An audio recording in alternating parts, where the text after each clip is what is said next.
Assalamualaikum warahmatullahi wabarakatuh. Dengan nama Allah yang Maha Pemurah lagi Maha Penyayang. Biqudratillah, biiradatillah, birahmatillah, biidznillah. Inna lillahi wa inna ilaihi raji'un.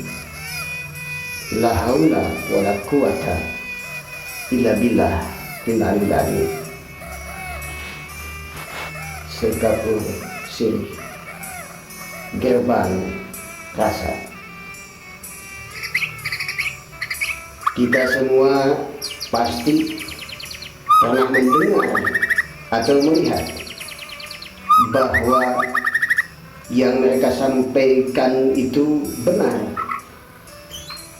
dan menuntut orang lain untuk percaya pada apa yang disampaikannya.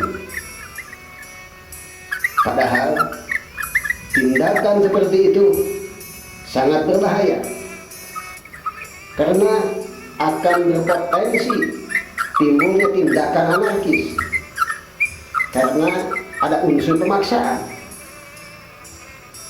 Itulah akibat berlomba-lomba dalam kebenaran, bukan berlomba-lomba dalam kebaikan. Ia menganggap orang lain sebagai budaknya yang harus tunduk padanya. Oleh karena itu, kita tidak boleh mengklaim apa yang kita anggap benar itu juga benar bagi orang lain. Renungkanlah hal ini. Kita harus berlomba-lomba dalam kebaikan, bukan kebenaran. Begitu pentingnya kita berlomba-lomba dalam kebaikan, sehingga Allah Subhanahu wa Ta'ala berfirman dalam Al-Quran surat Al-Baqarah ayat 148 yang artinya, dan setiap umat mempunyai kiblat yang ia menghadap kepadanya. Maka berlomba-lombalah kalian dalam kebaikan di mana saja kalian berada. Pasti Allah akan mengumpulkan kalian semuanya.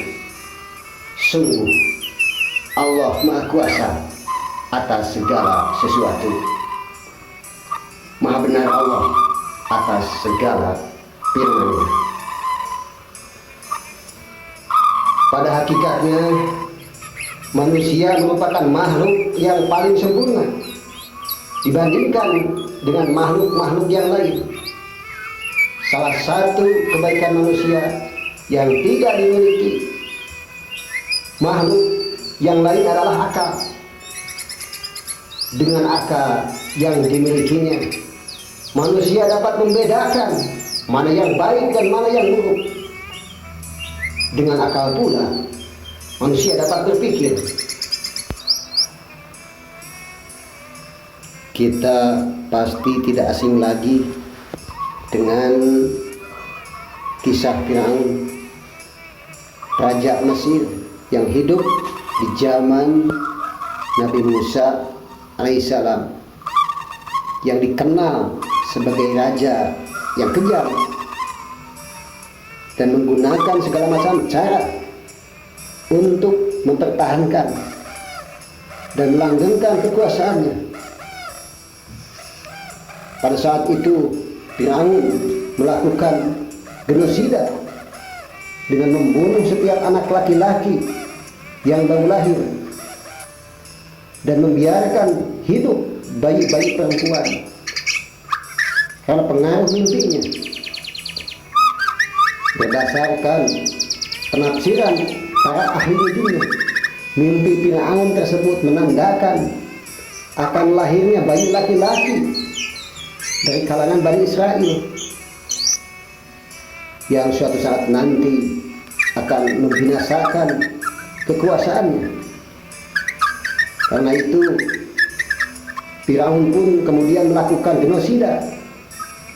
Namun demikian, ada satu bayi laki-laki yang tidak jadi korban dari tragedi berdarah itu. Bahkan bayi itu diasuh dan dibesarkan oleh keluarga Firaun sendiri di lingkungan istana. Firaun tidak tahu bahwa bayi laki-laki yang diasuhnya itu suatu saat nanti yang akan membinasakan kekuasaan. Bayi laki-laki itu bernama Musa. Musa lah yang pada hakikatnya menenggelamkan Firaun di Laut Merah, yang juga menandakan berakhirnya kekuasaan sang ajar yang dikenal sombong dan tirani. Cinta yang berlebihan kepada selain Allah akan membinasakan dirinya. Firaun yang cintanya begitu besar pada kekuasaannya dan melupakan penciptanya, pada akhirnya musnah bersama kekuasaannya. Dan selain itu, banyak kisah lain yang dapat menjadi pembelajaran itibar bagi kita supaya lebih mendekatkan diri kepada Yang Maha Kuasa dan tidak terbuai oleh keindahan dunia yang fana. Allahu Akbar, asyhadu an la ilaha illallah wa asyhadu anna Muhammadar Rasulullah. Cinta disebut buta karena membuat pecinta lupa segalanya. Hati, pikiran, dan gerakannya hanya ditunjukkan kepada kekasih tercinta. Karena saking mabuknya pada sang kekasih, ia tidak peduli pada kondisi dirinya, baik bahagia maupun tersiksa. Seperti kisah Kais yang rela dirinya gila demi Laila. Oleh karena itu, cintailah makhluk atas dasar cinta kepada Allah dan Rasulnya. Maka sabar dan syukur itu harus selalu berdampingan, laksana saudara kembar. Kita pasti sudah familiar dengan ungkapan Allah selalu bersama orang yang sabar, dan syukuri apa adanya, karena segala yang kita miliki dan semua yang terjadi pada kita adalah atas kehendaknya. Bahwa sebaik-baik manusia adalah ia yang bersabar ketika ditimpa berbagai macam musibah dan tetap beribadah kepada Allah serta bersyukur dalam keadaan apapun. Manusia dilahirkan dalam keadaan suci dan bersih. Namun demikian, dalam perkembangannya kehidupan manusia terkotak-kotak, baik status sosial maupun asal-usulnya, sehingga menimbulkan rasa sombong dan dengki. Seseorang yang lahir dari keluarga kaya raya merasa lebih berjaya daripada orang lain yang berasal dari kalangan biasa. Padahal di hadapan Allah Subhanahu wa Ta'ala, yang membedakan mereka hanyalah keimanan dan ketakwaan kepadanya. Allahu Akbar, asyhadu an la ilaha illallah wa asyhadu anna Muhammadar Rasulullah. Satu untuk semua, semua untuk satu. One for all for one.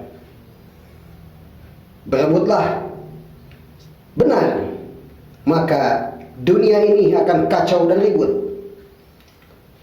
Berebutlah salah, maka dunia akan aman dan damai.